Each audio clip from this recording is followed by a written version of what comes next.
Kumusta? May tanong ako sa'yo na medyo kakaiba. Paano mo gagawing predictable ang isang bagay na parang anti-opposite ng predictability ang farming? Paano mo aalisin sa bokabularyo mo yung salitang sana o yung classic na bahala na? Yan mismo ang pag-uusapan natin ngayon. Kasi yung source material na dala mo, itong chapter 16, nagbibigay siya ng parang blueprint para dyan. Ang premise niya, hindi ito tungkol sa pagiging mas magaling na magsasaka. Technically, ito ay tungkol sa pagbabago ng pag-iisip. At yan ang misyon natin para sa araw na ito. Susubukan nating i-rewire yung pag-iisip mo. Kumaga, aalisin natin yung salamin ng isang farmer na, alam mo yun, ang nakikita lang ay yung trabaho para sa araw na ito. At isusuot natin yung salamin ng isang arkitekto. Yung nakikita yung buong building, bago pa man maghukay para sa pundasyon. Sabi nga sa source, ang farmer nabubuhay sa araw-araw, pero ang negosyante sa taon-taon. Okay, himayin na natin ito. Sige. At bago pa man tayo dumiretso sa mga hakbang, linawin lang natin yung goal. Ang gusto nating mangyari ay ilipat ka mula sa mentalidad ng pag-asa tungo sa isang plano. Alam mo, yung pag-asa, okay yan, pero hindi yan business strategy, di ba? Ang plano, ito yung paraan mo para sagutin yung mga tanong bago pa sila maging problema. At ang ganda dito, based sa source, hindi mo kailangan ng mamahaling software. Ang kailangan mo, yung kwaderno at kalendaryo mo. I love that. Back to basics pero high level yung thinking. Okay, unang hakbang, ayon sa source, ang profit plan. Ang sabi, laging magsimula sa dulo, sa goal mo. Dito pa lang makikita mo na agad yung pagkakaiba. Ang lumang paraan daw, yung pag-iisip na, sana naman kumita ako ng malaki ngayong taon. Which is basically wishing lang. Wishing without a framework. Parang gusto mong manalo sa loto nang hindi ka naman tumataya. Tama. Exactly. Ngayon, ikumpara natin yan sa tinatawag sa source na paraan ng engineer. Dito sobrang specific. Ang isusulat mo raw, halimbawa, maglalabas ako ng 12 matatabang baka, isa bawat buwan, para sa target na net profit na 8,000 piso bawat isa. Ang total profit goal ko para sa 2026 ay 96,000 pesos. Ang linaw, di ba? Hindi na siya sana, isa na siyang target. At ang unang-una mong action item, isulat yan sa isang malinis na pahina ng kwaderno. 2026 Farm Plan, 96,000 pesos kita. At hindi lang siya basta, alam mo yun, nakasulat na goal, nagiging filter na siya. Sa sandaling maisulat mo yan, lahat ng desisyon mo may basehan na. Halimbawa, may nagalok sa'yo ng mas murang baka pero payat, mukhang sakitin. Yung plano mo na mismo ang magsasabi sa'yo, teka, hindi yan aabot sa P8,000 net profit goal. It makes hard decisions easier. Hindi ka na nadadala sa emosyon o sa pwede na to. Nagkakaroon ka ng North Star. May sinusundan ka. So, may goal ka na, natural, ang kasunod na tanong, paano? Paano ko tumaabot? Dito na pumapasok yung ikalawang hakbang, ang production plan. Kung ang goal mo ay magbenta ng 12 baka, paano mo sisiguraduhin may ready ka na isang baka kada buwan? Ang solusyon ayon sa source ay yung rolling system. At ang tool mo para dito, simple lang ulit, yung kalendaryo mo. Napakasimple ng konsepto, pero sobrang powerful. Sa bawat buwan sa kalendaryo mo, 2 event lang ang paulit-ulit mong isusulat. Tama. Ang una ay sell o benta at ang pangalawa ay buy o bili. So para maging visual sa'yo, ganito yan. Sa Enero, unang linggo, isusulat mo, benta baka 001. Ito yung hayop na 5 months mo nang inalagaan. Tapos sa ikalawang linggo ng Enero, isusulat mo, bili baka 013. Ito yung bagong student, kumbaga, yung papalit. Tapos copy-paste mo na lang yan for the rest of the year. Copy-paste na lang. Sa Pebrero, unang linggo, benta baka 002. Ikalawang linggo, bili baka 014. Sa Marso, benta baka 003. Tapos bili baka 015. At tuloy-tuloy lang. Kung titingnan natin sa mas malawak na pananaw, itong simpleng kalendaryo na to, Lumilikha siya ng isang bagay na hinahabol ng lahat ng negosyo, predictability. Lalo na sa cash flow. Una, alam mong may payday ka. May benta ka every single month. Hindi na yung 5 buwan kang puro gastos bago ka makabenta. Pangalawa, alam mo ring may investment day ka bawat buwan. Nakaschedule na. Hindi ka na magugulat na, ay, ubos na pala bako ko. At ito yung paborito kong parte sa system na to. Dahil sa rolling system, alam mo na sa kahit anong araw, ang pinapakain mo ay nasa pagitan lang ng 5 hanggang 6 na hayop. At nasa iba't ibang stage sila. May baguhan na, starter, may malapit ng graduate, na finisher. Ang resulta, predictable din yung gastos mo sa feeds. Wala nang biglaang, naku, ang dami pala nilang kumain ngayon. Alam mo na kung ano ang aasahan mo. So gets mo na yung sistema, yung when at yung how many.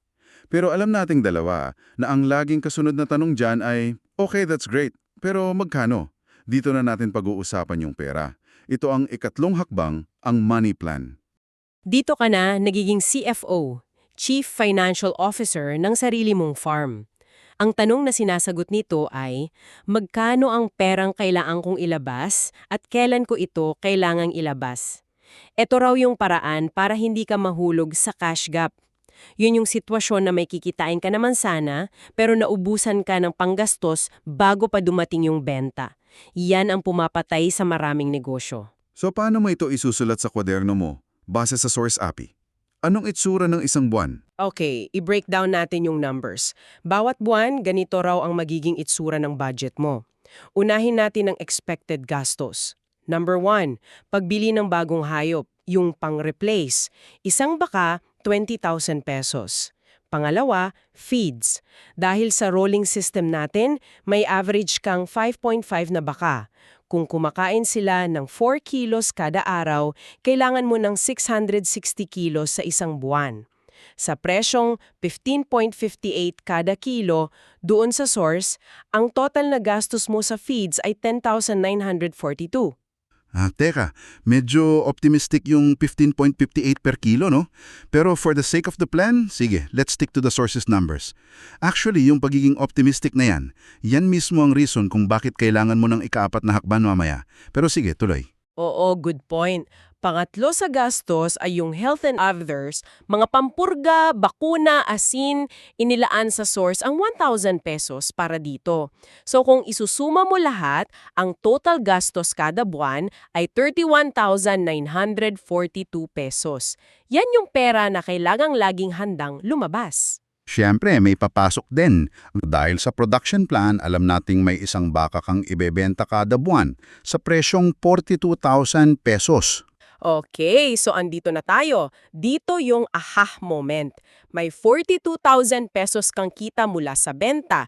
May 31,942 pesos kang gastos sa operasyon. So ang matitira sa'yo, yung net salary mo kada buwan ay 10,058 pesos. Teka. 10,058? Pero di ba ang goal sa simula, sa step 1 ay pet 8,000 lang kada buwan? So by simply doing the math, nalaman mong you were aiming too low. Wow! Ibang klase yun. At dito yung magic, di ba? Hindi mo ito hula-hula lang. Ang sarili mong plano, yung mga numero na ikaw mismo ang nagsulat base sa sistema mo. Yun ang nagsabi sa'yo, oy, yung target mong P8,000 masyado pang mababa. Kaya mo ang P10,000. The system itself is correcting your own assumptions. Hindi mo to malalaman kung puro sana lang ang hawak mo. Kailangan mong makita yung mga numero sa papel. Mind-blowing. The plan reveals the true potential. Pero gaya ng sinabi mo kanina, itong mga numerong to, itong buong plano, ito yung nangyayari sa isang perfect world, kung saan hindi nakakasakit ang baka at hindi tumataas ang presyo ng feeds. Alam naman natin, ang pagsasaka ay malayo sa perfect world. At dito na pumapasok ang huli at para sa akin ang pinaka-critical na hakbang, ang engineer's forecast. Ito yung pag-iisip engineer. Hindi ka naghihintay na masira, inaalam mo na kung saan yung posibleng maging sira at inuunahan mo na. Hindi ka reactive, proactive ka. Eksakto! Ang gagawin mo rito ay titingnan mo ulit yung kalendaryo mo pero this time hindi ka naghahanap ng benta, naghahanap ka ng problema. At nagbigay ang source ng 3 magagandang halimbawa. Unang problema, Tag-ulan, karaniwang Hulyo hanggang Oktubre. Para sa baka, ano ang ibig sabihin niyan? Dalawang bagay, pilay o lameness dahil sa putik, at sipon o sakit dahil sa lamig. So anong plano ng isang arkitekto? Hindi niya hintayin umulan sa Hulyo bago siya kumilos. Yun na nga, ang plano. Isusulat mo sa kalendaryo mo sa buwan ng Mayo pa lang, ayusin ng kulungan, bumili ng graba na halagang 500 pesos para gumawa ng dry mound, isang tuyong bunton ng lupa kung saan pwede silang tumayo, para hindi laging babad sa putik, at doblehin ang biosecurity measures. Nag-invest ka ng 500 pesos sa Mayo para makaiwas sa libu-libong gastos at abala pagdating ng Agosto. Makes perfect sense. Okay. Pangalawang problema. Ang kabaliktaran, tag-araw, Marso hanggang Mayo. Ang problema, walang damo. So ang plano na isusulat mo sa kalendaryo mo ng Pebrero pa lang, pumunta sa rice mill para bumili ng 100 sako ng dayami. Habang mura, marami at tuyo pa. Iimbak ng maayos sa bodega. Pagdating ng Abril, habang yung iba nagpapanik, ikaw, chill ka lang. At yung pangatlo, ito yung medyo mas strategic at hindi obvious sa lahat. Yung tinatawag na hungry months. Ito yung Hulyo hanggang Setyembre, panahon ng taniman ng palay. Kung nagtatanim pa lang, wala pang inaani. Kung walang inaani, walang ginigiling. Kung walang ginigiling, sobrang mahal ng darak o rice bran. So, anong gagawin ng isang farm architect na nakakaalam nito? May two-part plan siya. Una, titingin siya sa kalendaryo. Alam niyang pagkatapos ng anihan sa Mayo at Hunyo, bagsak presyo ang darak. Kaya ang isusulat niya, sa Mayo-Hunyo, bumili ng 15 sako ng darak habang mura at stock. Pangalawa, para masigurado, idadagdag niya. Gagamitin ko ang kaalaman ko sa Pearson Square para gumawa ng mas murang rainy season recipe na hindi masyadong umaasa sa darak. Teka, baka may mga nakikinig na hindi pamilyar. Ano nga ba yung Pearson Square na yan in simple terms? Oo. Ang Pearson Square, based sa pagkaka-explain sa ibang chapters, ay isang simpleng paraan ng pagkalkula. Parang cheat sheet yan para mabalance mo yung protina ng feeds mo gamit ang dalawang magkaibang ingredients. So kung mahal yung isa, yung darak, pwede kang mag-adjust at gumamit ng iba para makuha mo pa rin yung tamang nutrisyon nang hindi nabubutas ang bulsa mo. Got it. So, ito yung nagpapakita ng tunay na pagkakaiba, di ba? Ang magsasaka na walang plano, darating ng Agosto, mapapakamot ng ulo at magrereklamo, naku, ang mahal na naman ng darak.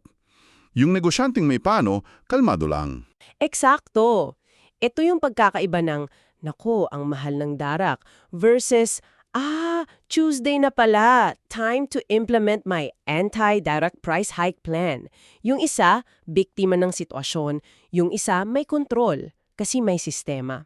At doon makikita ang totoong kapangyarihan ng kwaderno at kalendaryo mo. Hindi lang sila listahan ng gagawin. Sila yung control panel mo. Sila yung mga kasangkapan mo para gawing isang tunay, kumikita at higit sa lahat, predictable na negosyo ang farming.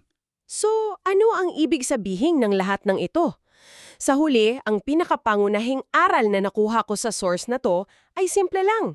Ang pagpaplano, gamit ang simpleng kwaderno at kalendaryo, ang siyang naghihiwalay sa isang simpleng pag-aalaga ng hayop sa isang tunay na negosyo.